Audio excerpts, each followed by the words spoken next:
We've been seeing a huge shift that's begun taking place in the real estate market over the past few months. Price drops have been increasing, inventory's been growing, home builders are starting to get nervous, and some markets around the country are already really starting to feel the effects as price drops and falling prices become the norm. But are all markets doomed, or are there some areas of the country where prices will remain stable or potentially increase, granted at a more modest rate? Well, I think there are.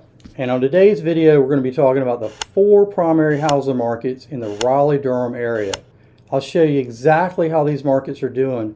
So if you're looking to buy or sell right now in either the Raleigh or Durham metro area, this is definitely going to be one of those videos you won't want to miss. But before I get started, if you're new to my channel, I'm Wofford, real estate broker with Berkshire Hathaway in Raleigh, North Carolina. And this channel is all about life in Raleigh, Raleigh real estate, and where to live. And if you get anything out of today's video, do me a favor and support the channel by smashing that like button and subscribe to the channel if you'd like to see more content like this. I'm going to break down the Raleigh, Durham, Cary, and Chapel Hill markets in a very easy to understand format. $499 or less price point, $500 to $1 million. $1 million to $1.5 million, and $1.5 million. The first slide we're looking at are single family homes, $499,000 or less. All the comparisons that we're going to do today, I've made the comparisons using single family homes only. No townhomes, no condos. In Raleigh, North Carolina,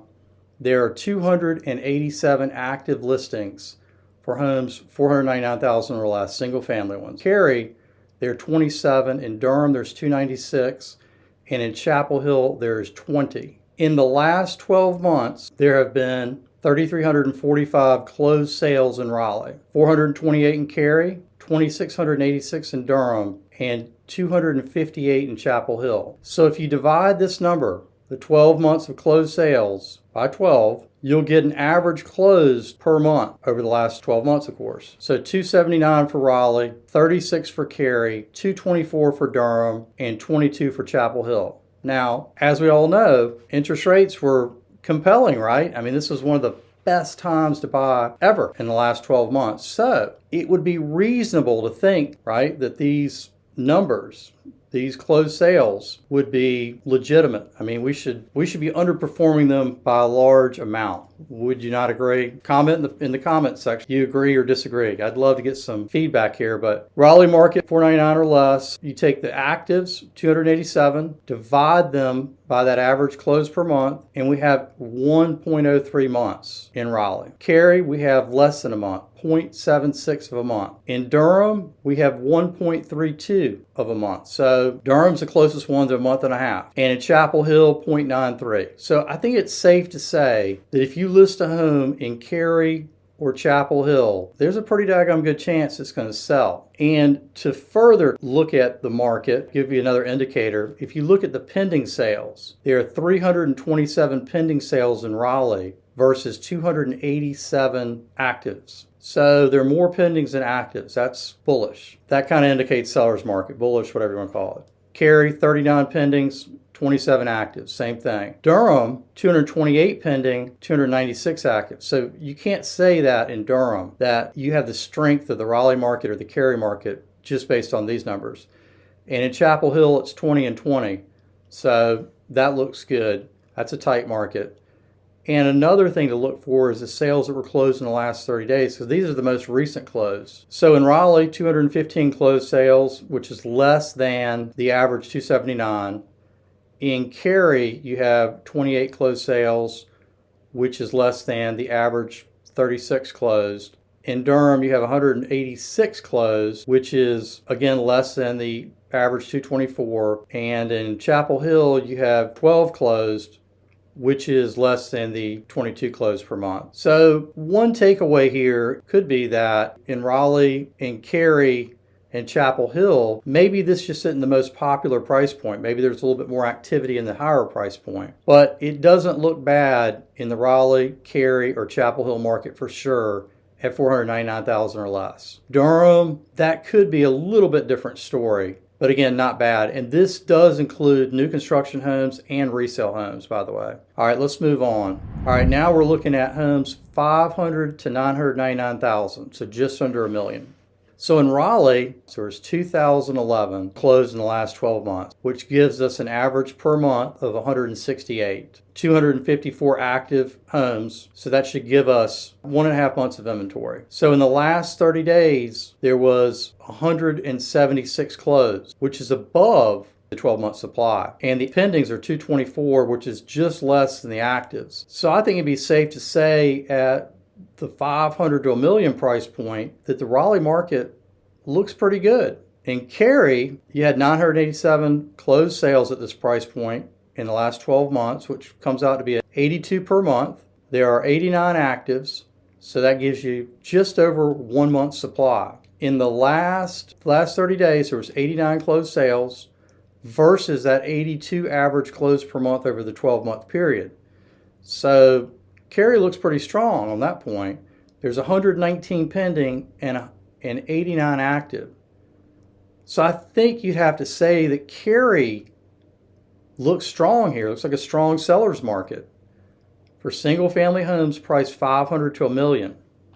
In Durham, 1,152 closed sales last 12 months, which comes out to be 96 homes per month.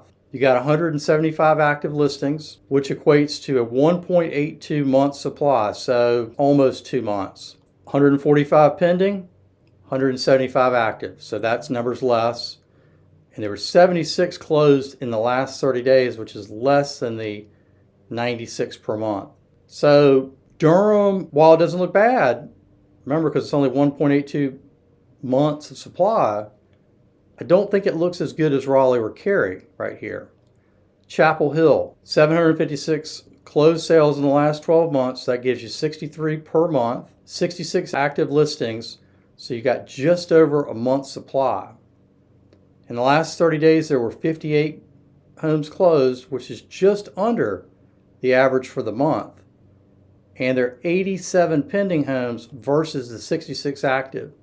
So I think you'd have to say that Chapel Hill and Cary is the strongest, it looks like. Chapel Hill is second, Raleigh's third, and Durham's fourth. But none of them really look bad, considering everything that you hear that people are talking about on YouTube is that the housing market's falling apart. This is actual data pulled today. All right, let's move on to the next price point. Homes 1 million to $1.5 million. So in Raleigh, there were 327 closed sales, which comes out to be 27 homes per month, a 1.72 month supply, 47 actives divided by 27. Closed sales the last 30 days, 19, which is less than our 27. There are 67 pending, which is well above our 47 active. So Raleigh's kind of sending a little bit of a mixed signal here. It doesn't look bad at all for homes that are $1 million to $1.5 million. It's definitely not a weak market by any means. Cary, 167 closed sales in the last 12 months. That works out to be 14 homes per month. There's 23 actives, so that means that we've got 1.65 months of supply, so just under 1 3/4 months of supply. There were 16 transactions closed in the last 30 days, which is above the 14 days average closed sales for the last 12 months. 22 pending versus 23 active homes. Cary looks pretty strong at both the 500 to million and $1 million to $1.5 million. Durham, 53 closed sales at this price point in the last 12 months. So what you can kind of see here is Durham is not as expensive a market as Raleigh, although I promise you there's some $9, $10 million houses in Durham, but there's just not going to be as many of them generally. So 53 homes in the last 12 months, that equates to 4 per month. There's 9 actives. That works out to be 2 months of supply. There were 5 closed in the last 30 days. There are 9 pending versus 9 actives. This doesn't look bad. Chapel Hill, you got 130 closed transactions. Works out to be 11 per month. 28 actives, so just over 2.5 months of supply. 13 homes closed in the last 30 days versus the 11 for the average sales per month. So that looks strong. and there are 25 pending versus 28 active. So I think you'd have to say that Chapel Hill and Cary, they look strong. Raleigh looks pretty good too, with 67 pending and 47 actives. Generally, a pending listing will close anywhere from 15 days to 60 days. So sometimes it takes 2 months. The more favorable this market is for buyers, the further out you'll see the closing dates to a certain extent. Generally around 60 because you got your financing in place and you don't want the rates to change. All right, let's move on to the next category. Single family homes, $1 million plus. In Raleigh, this is an interesting one. This really is. In Raleigh, you had 194 closed transactions. Again, this is new construction and resale homes in the last 12 months. That works out to be 16 homes per month on average that should close. There's 101 active homes right now, which gives you 6.25 months of supply. There are 27 homes closed in the last 30 days versus the average, 12-month average of 16 per month. So that's almost double. You've got 51 pendings versus 101 actives. But again, this is the 1.5 million plus price point. So I think that's pretty strong. And I'll actually give you a little more insight. There are a lot of new construction homes in Raleigh. This is where you're going to find the majority of them. In fact, there's more now than ever. So that's what's really leading to this number. Cary, 54 1.5 million plus homes in the last 12 months. That works out to 5 per month. There's 9 actives. That means you got about a 2-month supply. I will say there's a lot of variance in these numbers. So just kind of look at these numbers and take them with a grain of salt, because in Raleigh, in Cary, in Durham, you've got some $8 and $9 million homes that are mixed in with $1.5 to $2 million homes. And I can tell you homes that are between 1 and 1.8 million, they tend to move a lot faster than homes that are 8 million. So sometimes if they're 8 million, it can take several years to sell them. In Durham, you had 20 transactions closed in the last 12 months, 1.5 million or more. Works out to be 2 per month. You've got 9 actives, no pendings, and there was 1 closed in the last 30 days. So that works out to be a 5.4 month supply in Durham. In Chapel Hill, 55 1.5 million or above homes closed in the last 12 months. That works out to be 5 per month. So you have 20 actives. The average is 5 per month. That works out to be 4.36 months of supply. So a little under 4.5 months. 6 pending versus 20 actives, and you got 4 closed versus the average of 5 closed per month. So Durham on the high end doesn't look bad. But again, so much variance between these homes at this price point that it's not even an accurate comparison, really. But I will tell you, all the way up to $1.5 million, I think these are solid numbers. Okay, this last slide really just shows the median list price in Raleigh, $489,900. Median sold price, $510. Right now, houses are selling for 4.1% above the list price in Raleigh. In Cary, median list price $650, median sold price $647.5, so not quite 1%. Very, very close. In Durham, median list price $425, median sold price $430, selling on average 1.2% above list price. But we know that closed sales are a lagging indicator. Pending home sales are a leading indicator. So I would suspect that Durham is going to be trading at list price, not above, maybe start going below shortly. Chapel Hill, median list price $650, median sold price $700. So homes are selling on average for 7.7% above list in Chapel Hill. So I hope you can see from this short presentation that Chapel Hill is a pretty strong market. It's a smaller market though. You got to realize there's less homes. Cary is a strong market. Raleigh is a strong market. Durham's a strong market. But of the 4, Durham is probably showing the most deceleration. Raleigh, Cary, and Chapel Hill are very strong. And there's other areas too. So I wanted to point this out. I thought this would be a good video since the RTP is positioned on the 3 corners between Durham, Chapel Hill, and Raleigh.